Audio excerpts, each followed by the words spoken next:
Bookcase and Coffee presents Buzzing About Romance, a quick shot of romance.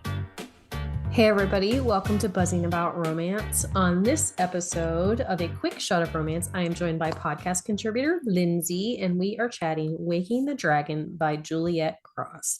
Welcome back to the podcast, Lindsey. Thanks, Leah. So excited to chat about this book with you. Okay, do you want to go ahead and read the synopsis from Goodreads? Yep.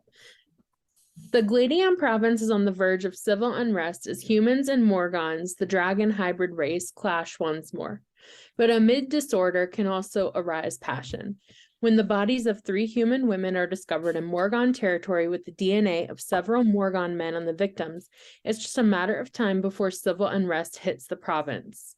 But for ambitious reporter Maura Cade, it's more than just a story, and it may mean risking her own life. Descending into the dark underworld of Morgon society, Maura is paired with Cole Moonring, captain of the Morgon Guard, for her protection. Fiercely independent, Maura bristles at his dominance and defies his will at every turn. Yet resistance proves futile when passion flares between them, awakening powerful emotions within both body and soul. But as the killings continue, can their fiery newfound bond survive an even greater evil, one that threatens all of humanity, Morgankind, and Maura's very soul? Okay, so this book was released October 22nd, 2018. So it is a few years old. The tropes are a dragon shifter, paranormal for sure, slow burn, fated mates, and definitely heroine in danger. And this series is The Veil of Stars. And now this is the only book in this series that I've read. Are these standalones, or do you need to read the stories, Lindsey? They're standalones, I think. They stand alone well. Mm-hmm. Okay, I've read 2 in this one, and I've read the 3 in the series that predates it. Mm-hmm. And I think they're all they can all be read as standalone. Okay. Now it is in a single first person point of view. It is the heroine's view only, and the put out percentage is 63%. But there are a couple little like buildups that lead to that are pretty intense and delightful. Yeah, so the tension between the hero and the heroine is pretty good. Like, mm-hmm. And it's not an enemies to lovers, but it does kind of have this like same element of they're not super thrilled to be partnered. Well, it's almost adversaries, but I think a big part of that is the fact that Moira, she's an investigative reporter who doesn't really have a lot of regard for her own personal safety.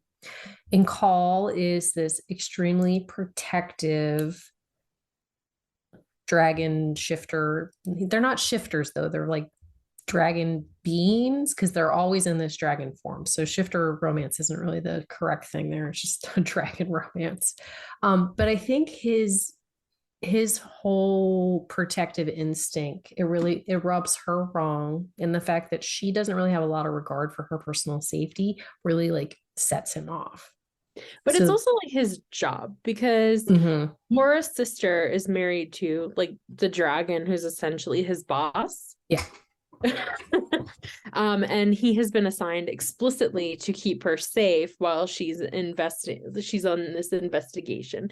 And that's the investigation is kind of what sets the entire story in motion. 3 women from her school. I guess it would be new adult as well, because she's in college. Yeah, she's a senior in college. Or she's like very young. And she is going into journalism. The girls that have gone missing at her school, she's picked up this story for her school newspaper. And because of the nature of the case, it being largely handled by the Morgons, it's like a situation where like they're partnering with the Morgons to solve the murders. Yeah, and there's some unrest between the humans and the Morgons, but they live cohesively, but not always nicely. And like there are some people that are very like anti-human Morgon matings and things like that, but the Morgons have fated mates. It's one of those things, or it's called soul fire. It's actually really that whole like part when they were talking about the soul fire and the feelings behind it. It was really interesting. I thought it was really great imagery that Juliette gave us. But at the same time, I was like, I want to hear Call's point of view, like how these things affect him. I agree. Like, especially with how much of the culture would have come from his perspective, because he is the Morgon in the story, Yeah. Mora is human. I felt like we would have got a lot more of the world that they come from if we'd had a little bit of his perspective, just because like the way the world is, it's very segregated between the Morgons and the humans. Like there are huge aspects of the Morgon culture that the humans are not privy to. Right. And even their history, there's like it's very much an abbreviated kind of history that humans are given. So they really don't know much about Morgons at all. And I felt like with how intriguing he was as a character, and then how much that world, how rich that world was, when we did get glimpses of it, I just thought like his perspective would have brought a lot more to the story. I agree. And I think part of it though too, because Moira, like her sister Jesson, I think is her name, but her sister Jesson is married to Call's boss, who like, and they're one of the early human Morgon like matings that actually happened. And it's only been a few years since that occurred, but even like the relationship between Moira and Jesson is really stilted because of the way their father raised them. I think if I had read their book previously, like I would have a better understanding of that whole dynamic. But at the same time, like you get Moira's perspective, she's like this outsider looking in, like her and her sister aren't that close because her sister still sees her as this little kid because there is a decent age gap between them. And so but Moira also, like, she kind of holds herself separate from everybody in her family. Like she has a good relationship with her brother and sister, but at the same time, she doesn't. And so I think that we really missed out on some of those like intricate nuances that I wanted to have without his point of view, even in like their interactions on how she viewed something versus how he viewed something. Like when they're in the fighting pit, there's a whole fighting pit that part of the story revolves around like his view, like when they're down there together, like how she sees it and how he sees it. I think I would have really enjoyed his perspective on those things. Yeah, especially with some of the moments, like I don't want to give anything away, but there's that first time when they go to the pit together and she's interacting with the suspect, and like to see his perspective in some of those situations, I think would have, because she has such disregard for her personal safety, I think it would have added elevated the suspense a little more, just because like especially when you get to the climax of the story and you see like what exactly is going on and how intense those scenes are. And I think it would have built it up maybe a little bit more from like earlier on in the story, but it was so good. I still really love, like, I love this book. Well, and I think that's the thing. Like, we are talking about like we like it so much that we are wanting more. Like I really enjoyed the story. I thought the world that was created is intricate and detailed, and it is not, I don't even think like the city that they're in is actually real. I think it is like a completely imaginatized city that Juliette Cross created. But it's one of those things where the world is so elaborate, the world is it's so detailed that you can imagine it being real, but then I really want it from that Morgan perspective, like how they view like the human side of things and how skewed Moira's point of view is on certain things. Yeah. And especially because like Cole as the hero, he does not ever treat her well. At the beginning he does kind of get on her nerves, but never like, he has such a respect for her, like to let her do the things that he did, coming from a species where like he's highly dominant and I mean clearly knows that she's his mate, and then the things that he lets her do, the freedom that he gives her, like it just shows like a deep level of respect there. And I think it would have been really interesting to see like his thought process behind well, and also that. like also when we get some of his history and like his ideals behind some things that I definitely don't want to give away because you definitely need to read the book for those. But he's a little indifferent to the idea of the soul fire. And when you hear about it, you understand why. And I think that's the thing, like he treats her with respect, and he treats her with a level of like, he knows she's going to do this anyway, so he's going to try and just keep her safe. But I enjoyed the fact that he was protective without being, I mean, he was a bossy person. He was a very bossy person when he needed to be, but he allowed her to be her. You're right. Like he allowed that need for knowledge. Like he didn't like it, and he talked about not liking it, but he still like knew, like if I don't allow it, it's going to happen anyway. Yeah, and I really like that, because a lot of times like they'll try to stop it and then they create even bigger problems. Mm-hmm. And it was really, I really liked him as a hero. I really liked Mora too. Mm-hmm. I think like a lot of her headstrong nature came like it really made sense with like her age, and then her goals, and then like just the curiosity that kind of drives her. And then especially like, as you know, her family background, she kind of feels on her own anyway. So part of her disregard for her safety comes from, Mm-hmm. you know, not really feeling like she doesn't really have anybody there grounding her. Like she's kind of just given free reign entirely. And even when she talks about like the relationship with her dad and how things transpired and how she grew up, like he wasn't super loving, and he had these idealistic things that don't really go with like his actual thought process, but he had been burned in the past, and so he created this basic like new persona in a sense. But like he almost treated her like an employee as a child. Like there was this expectation of perfection in certain things, and it's taken her a really long time to understand like he wasn't belittling her, but he was at the same time. But so you want more for her, like you want her to have that existential like love that she's not sure that she deserves. Yeah, I agree. Go ahead. I think like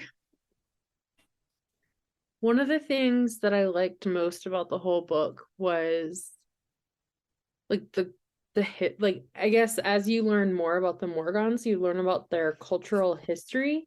And I felt like even though you don't get as many glimpses into that world as I'd like, I still felt like there was a pretty, like considering how like the book is not a crazy long book. It's like I would say like an average length book. I would say like the details and the way that she handled it, like writing from Mora's perspective did allow for like a good amount of world building, but I think like you as the reader definitely got like a human perspective in all of this. That was kind of interesting. Because like as much as I would have loved like Cole's perspective, I definitely felt like,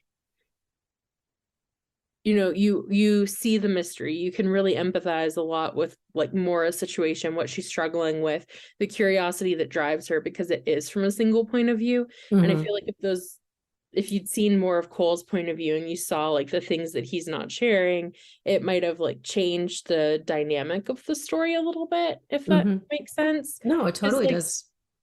Well, but also too, like she's kind of looking into this world, like she's newer into the depth of the world that she's going into. And so like you as the reader, like you're new into this world. So you're getting everything as she's entering this eclectic intensity so you're entering it the same way at the same time that she is. So it does bring it to a new perspective if you think of it that way. Yeah. But I did love his family. Like they don't have the best relationship, but like when she meets his brother, and I'm not going to tell you why, it was like because you have to read that part because I really enjoy that. But just the story behind some of the things and like the brothers' reactions to each other's and the badassness of their sister. I just really like that. I also really love their house. Like when they went to the house, I was like, this sounds like my dream home. Oh, it totally does. Essentially like a little cave type castle on the mountains. Yeah. With like giant windows. Yes, I was like, where's the Airbnb and can I go immediately? Oh, I know. Like when she was talking about like the water, like because it's built into a waterfall. I'm like, that is so neat. I want to live in that. It's like the Morgan version of Falling Waters. No, but I did like that. And that was the thing too, like the detailed like descriptions of the houses and the castles that they went to, and like the bad guy who he was not good. And the reasoning behind like the deaths and like the elaborate like actually like how much bigger the scale of that whole situation was kind of crazy. It really was. It escalated very quickly. And the conflict, I liked how the conflict, it was like once the conflict started, it was like the rest of the story up until the resolution. And it was really nice. I don't like stories as much where like the conflict resolves. It was very satisfying, I think. It was. The way it was handled. Because it wasn't like easily resolved, but it was resolved. And I think it wasn't. It. But too, like it wasn't like she was thrown into this situation. She was rescued, and like then other people like took care of it for her. Like the way that the story is written, like she is thrown into this situation, and she is a big part of that until the end of it. And I think that having it only from her point of view, like was a really big key in that. But in the middle of that, when they go to that one, the blind bird, or you know what I mean? When Cole shows up, I just really wanted his point of view and like how freaking out he was, like how much he was freaking out. Yes. I think that would be like great bonus scenes too, though. Like there's so much potential for like bonus scenes and things like that with this story, because this is true. the perspective is so wanted, intriguing. It is really intriguing, and just that's the thing. Like there's a lot of different little tiny scenes that I would just love to see, like a small snippet of his perspective. I don't even need like a lot of book, just like 2 or 3 paragraphs of him in this dynamic. As far as like writing style, did you, having read like her Stay a Spell series and the other books that we've done by Juliette Cross, like what did you think about her writing style in this book compared to the others? It's definitely different, but not in a bad way. Like I love her Stay a Spell series. I love her contemporary romances, but even like her Stay a Spell to her Parks and Provocation, like in Bright Like Wildfire, there's a little bit of differential in the way that she tells those stories. But I think the hardiness of this story and the world that she has, if she had kept the lightness of those other books, it would not have worked well in this book. I agree. I feel like of all the books, like this is the one where I have the most questions for her about her writing style in particular, and like how she picked it, because it is different. But it's also really good in my opinion. I really enjoyed it. And then I'm just curious about like how she picked. I have so many questions. Like, how did she pick single point of view? Like, what did she hope to achieve with that? Like, did we have the same reaction? Like, did she want us to kind of experience things from Morris' perspective, since we have that human perspective? Like, I'm just so curious. I have so many questions for her. Did you make a list? I didn't make a list, but I was just like really curious because it is written in a different style. And even like I read Darkest Heart, and Darkest Heart, I think that was in dual perspective. I read it so quickly. I think she typically does dual, because I actually was looking back at some reviews, and from the way that I read like some different reviews, like her doing the single perspective is not typical for her. It was like an atypical thing for her to do, was just the single person perspective in this book. And so that I do wonder if there was like a purposeful like meaning behind that, or she just was like, that's the way the story came out. Yeah, But it is so interesting. It's mhm. But I do want to finish the series because she introduces so many characters, and you meet the characters from previous series, and like I was a little bit lost on the way the world itself was created, but it was okay in the sense where like you're just thrust into this new world. Like if I had read the sisters book, I wonder if like there was a lot of like building of like the introduction of how the Morgan like human like dynamics started and all of those things, but I didn't miss that introduction to these worlds. Like I liked being thrust in the middle of it as if like this is the real world and it's just a contemporary romance that I'm reading. Well, this was the first one I read in her dragon world, and then I went back and read the others, and I do think, I don't know, I think the way this book was written intrigued me so much about the world that I wound up reading more. And then I do think like your point about reading the other books, you would understand a lot of other things, because the first book is called Soulfire, so there's like a lot of that whole fated mates. Yeah. Yeah, and there's like there's a lot to it, and then it also goes into like the divide between humans and Morgans, and like it definitely, there's a huge amount of world building in those books.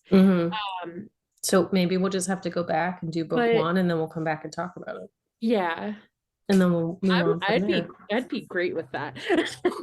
Well, stay tuned. That might happen, because who knows? Anything's possible.